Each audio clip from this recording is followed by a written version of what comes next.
Swayam Prabha. Digital India. Educated India.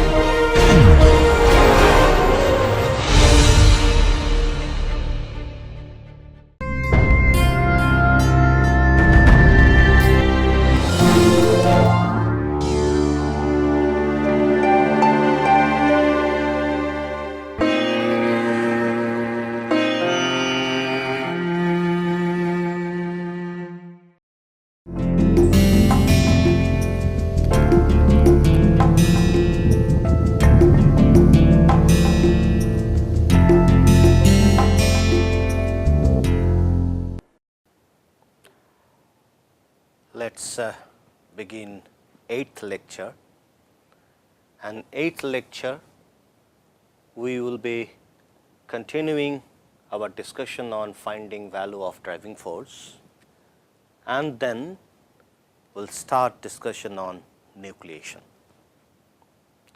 Now, in the last lecture, in the 7th lecture, we have started from here, and then gradually we have moved to this particular expression, which is del Gt, the temperature at any temperature below melting temperature. If I try to find out driving force, which is del G liquid to solid, I can express in terms of enthalpy of melting temperature, and del T, which is the undercooling, is nothing but the temperature where we try to find out del G is subtracted from melting temperature. So, all the parameters are known values and they are not complicated values. Okay. So, we get a very simple expression to find out del Gt. Now, when we try to see this value, let us see how it can be modified, how it can be refined. Now, we like to see the refinement in terms of more and more better and better approximation for del Cp liquid to solid. Since in the beginning, while coming to this particular expression, we assume that these values, this del Cp liquid to solid, the difference in liquid Cp and solid Cp is 0, but that cannot be. So, that is a very crude oversimplified assumptions. Now, in order to get into more refined value of this, we need to spend almost about 3-4 lectures, but our intention is to get to the heat treatment part. Our intention is to get to the TTT diagram as soon as possible after understanding the basics of thermodynamics. We would be content with this, but before that we need to see whether we would be able to content with this particular simplified value. Now, there are many people who worked on this particular field in order to refine this value. For example, there are people like Hoffman, people like Thomson-Spivak, people like Professor Ramchandran or Professor B.S. Murthy. So, those people have tried a lot of other ways to refine this particular value. Now, we just look at few simplified, few refined expression.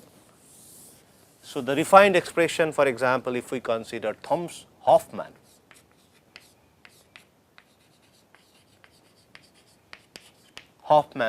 model, let us only look at the expression. If I see the expression del G liquid to solid equal to del H m T del T Tm square. So, this is one of those famous expressions which takes more refined treatment to that particular, the whole treatment would have seen, and there they have not considered del Cp to be 0. Then there was Thomson-Spivak,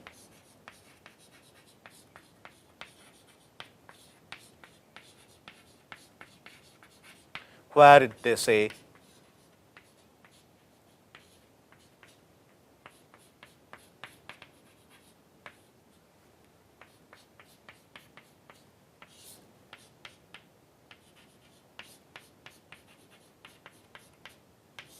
it's a more complicated expression. But if you see the beauty of those expressions, those are devoid of del Cp. They have assumed some value which is non-zero value, and they have done treatment to this whole operation, and then they have come up with a more particular expression where you see everything again becomes a measurable, easily measurable quantity. Del Hm T, del T is nothing but this del T, which is the driving force, Tm, and here also those terms are common, but only thing is the basically those expression is different. Now, if I try to see the variation, let us say somehow I could calculate the Cp, del Cp, which is experimentally found out value when we try to see the liquid to solid transformation, I would get a plot where this is del G liquid to solid and this is del T if I try to plot as a function of del T. Now, if I try to see this expression, since del Hm and Tm both are constant for a particular metal, I would get a straight line as a function of del T, which is a straight line equation. And these del T, here it is 0. What does it mean? It means if I try to replicate this same diagram here,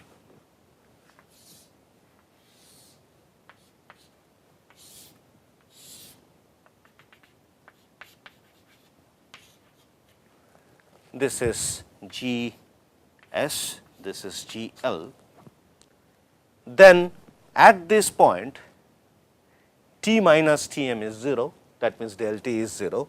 As we go lower and lower temperature below Tm, I have increment in del T. Now, at the same time, if I try to find out experimental variation of del G, if I could find the Cp of liquid as a function of undercooling, I would get a plot like this. If I try to plot in terms of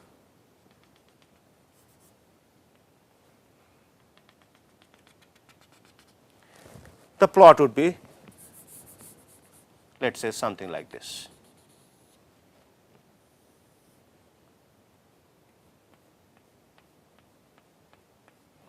This is my, let us say this is my expression 1, this is my expression 2, this is my expression 3. So, this is expression 1, this is experimental. Now, if I try to plot these model values del G, the plot would be, if I try to plot this,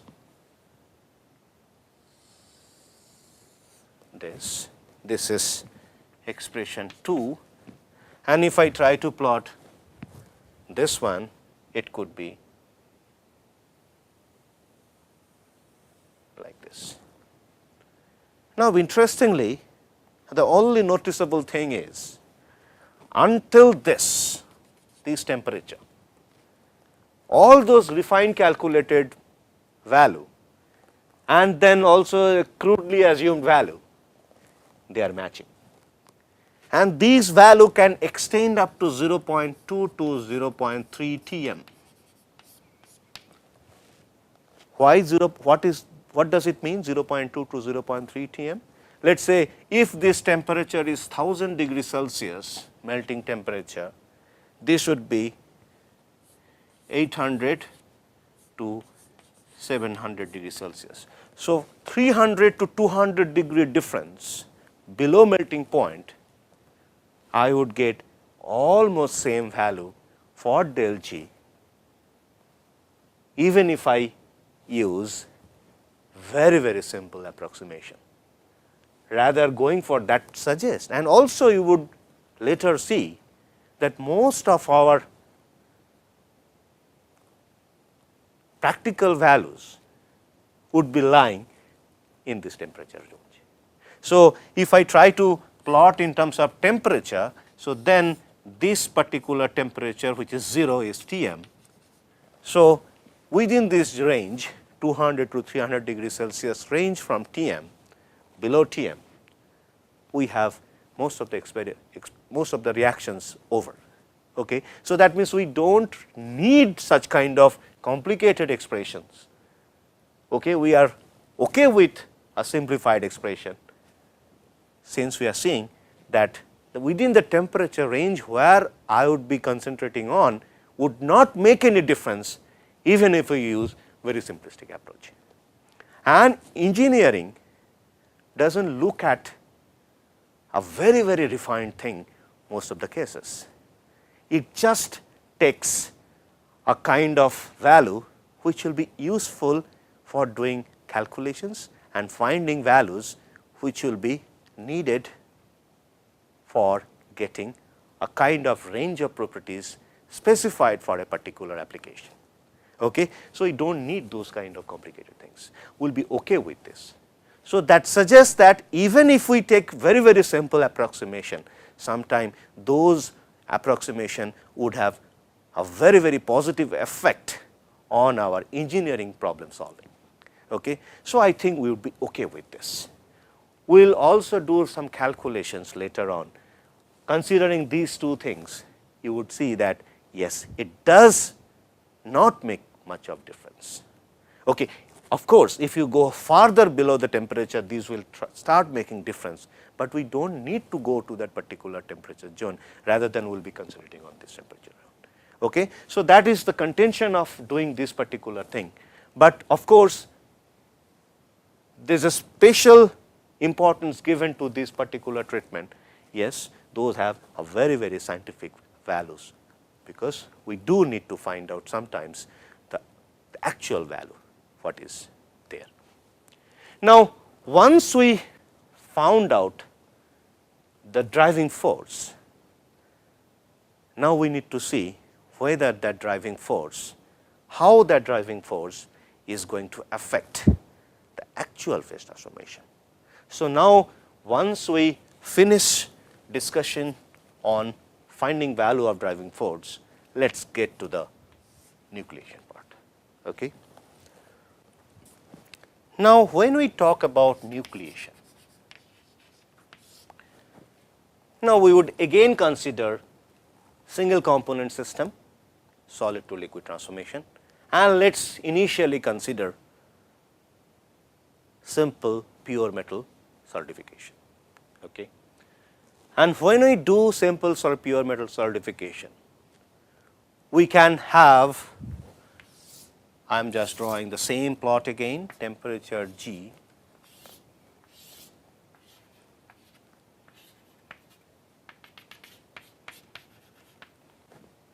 now let us say at this particular temperature I have a solid. Okay. So, if we have this enclosure and let us say this is a closed system at a particular pressure P, okay, and which is nothing but 1 atmosphere, and if it is at temperature T less than Tm, initially when I take that liquid to that particular temperature, everything is liquid, and let us say the volume of this particular enclosure is NV.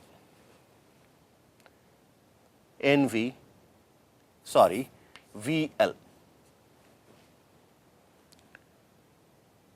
Now, in that particular enclosure, I will have a situation there I will form a nuclei, which is a small, I would say initially it can be considered as a kind of cluster, where from liquid it transforms to solid of volume Vs. Okay? And it could have different shapes. Either it could have spherical shape, or it could have a lenticular shape, or it could have a cylindrical shape. Any shape is possible. Okay? So, initially let us assume that it is cylindrical, it is spherical. Let us say it is spherical. So, whenever we talk about spherical, so that means it is a sphere and it will have a radius r. Okay. Now, that means at that temperature, if we keep that liquid of volume VL, it will make change due to solidification, it will form a solid of radius r and it will have spherical shape. Now, so now this is a stage 1, this is stage 2, and if it is a liquid, then I can consider some free energy value of liquid, okay, at that temperature, and these free energy value would have unit as joule per meter cube. Now, how would we get this? Let us say if I know the Vm, which is meter cube per mole, and initially if this is expressed in terms of joule per mole, I simply get this by joule per mole divided by Vm, which is mole per meter cube, meter cube by mole. So, then I would get joule per meter cube. So, that means it is a volumetric free energy,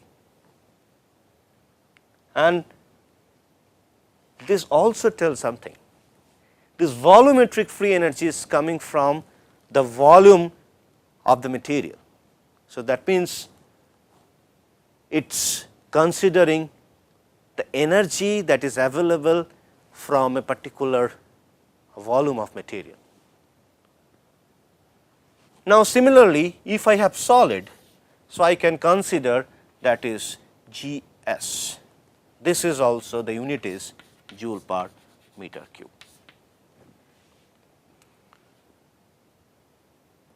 Now, I can calculate what would be the total free energy of this particular closed volume. I can calculate the total free energy of this particular closed volume, and there interestingly the volume of liquid is now VL minus Vs, because I have also taken consideration of a solid.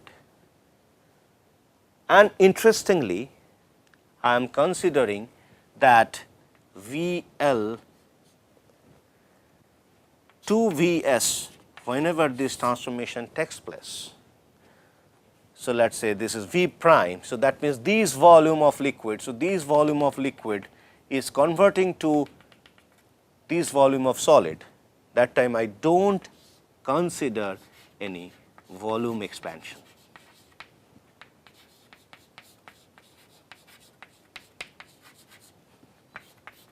Is nil.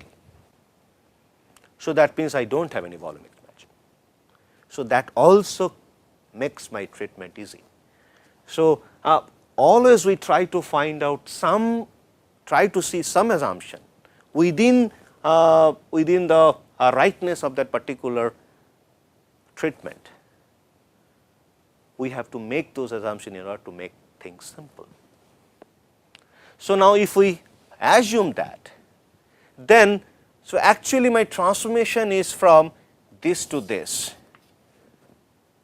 So, this is stage 1, this is stage 2, and if you see that stage 1 is entirely liquid, this line, and stage 2 I have solid here, at the same time some liquid. Now, if I try to find out what is the total free energy total at stage 1 is equal to V L G L. Similarly, G total at stage 2 equal to V L minus V S G L, because this is the volume of liquid that is remaining to convert to solid, plus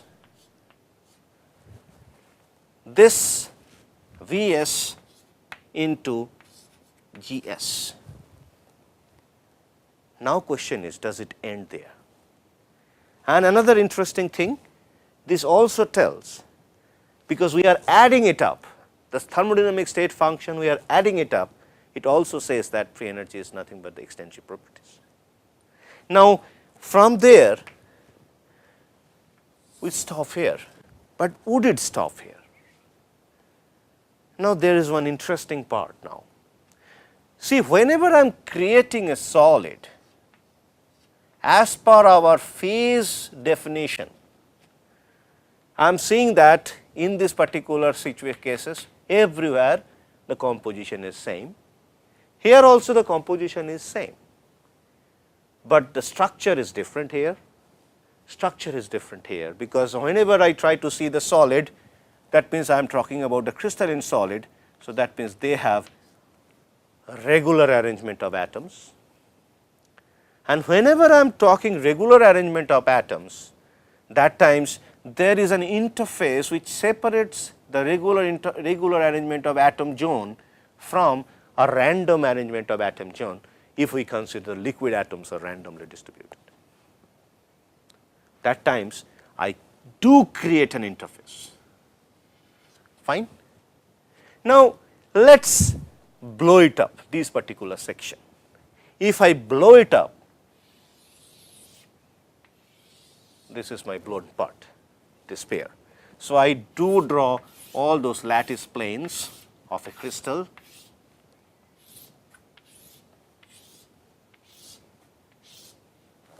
I have drawn those lattice planes. Now,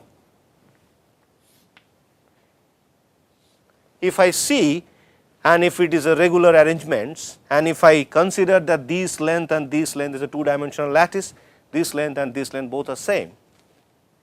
Now, at some point I do have missing part.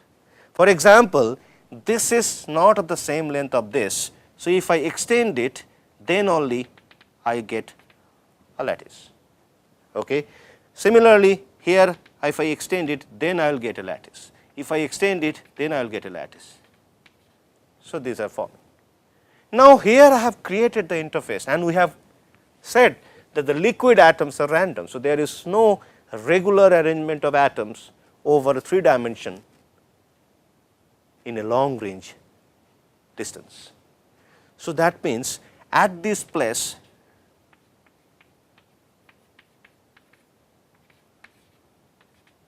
so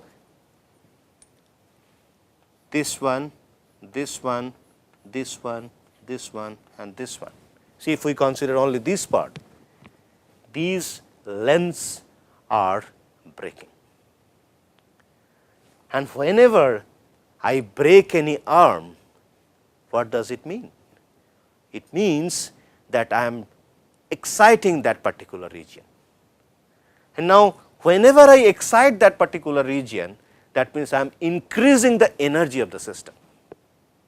So, that means whenever I have an interface, as if I can say that arms are broken, and if arms are broken, I have enhanced the energy.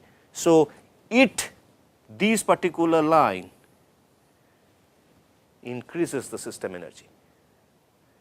So, if something increases the system energy, that we can consider as a positive energy. Okay? And interestingly, this difference in energy is a negative energy, and the negative energy is always good, because it goes down the energy hill and it talks about spontaneity. The process is possible, but creating energy or creating a kind of interface with a higher energy is not a spontaneous process. We are breaking it off. So, that means this reacts against to this free energy lowering, because it imparts positive energy, and these particular energy, positive energies around the interface, and this interface is having some area which is, let us say, A surf, that means surface area, okay? And along that surface area we have an energy we call it interfacial energy.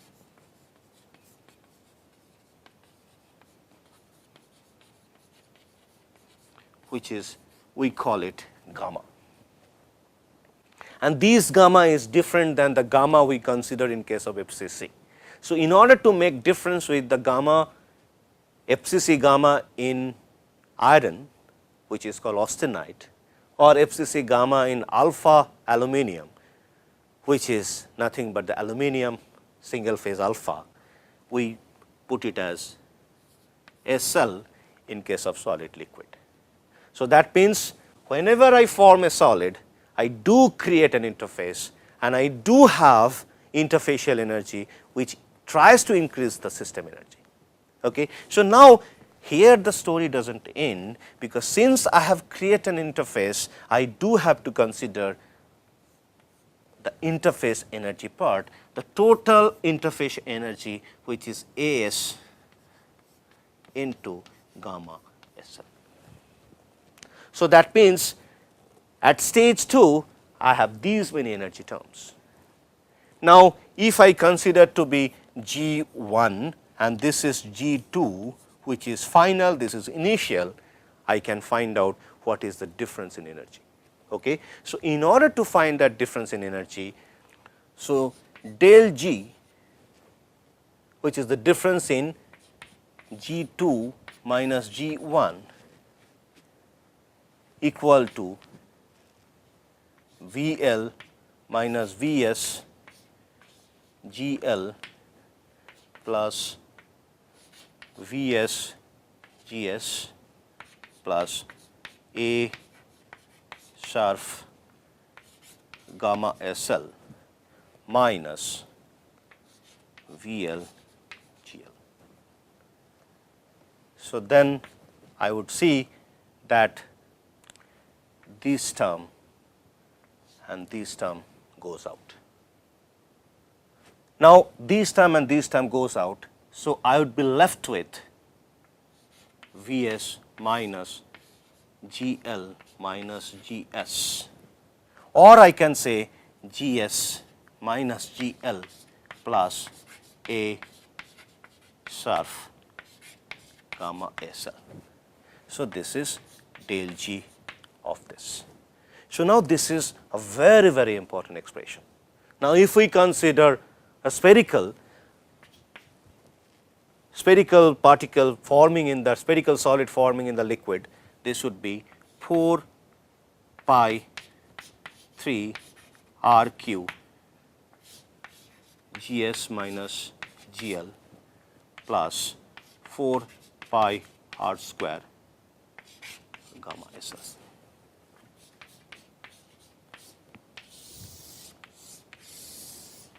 Now, this is extremely important expression, and now you see this is what? This is nothing but del GV. So, this is 4 pi. So, I can convert this particular term, I can write this particular term in the form of del GV. And this del GV, there is a negative term inherent to it. I can take this negative term out.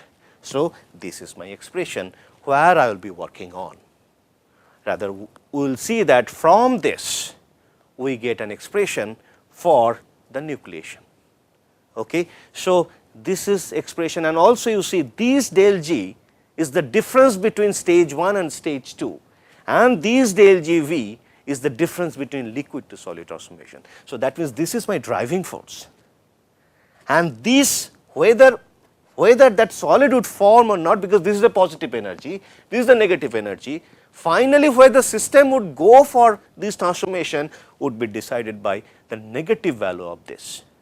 So, we finally have to see what we have to see, whether del G going to negative value. So, that will tell me that whether transformation would actually take place or not. Now, we have to see that whether del G, this del G goes to negative in order to have transformation, because this tells me that there is a spontaneity, but this term is acting against to this, and this term has to overcome this particular positive energy term. Finally, it will create the condition that whether del G is negative, and that time we will have actual nucleation. Let us stop here. We will continue this discussion in our next couple of lectures. Thank you very much.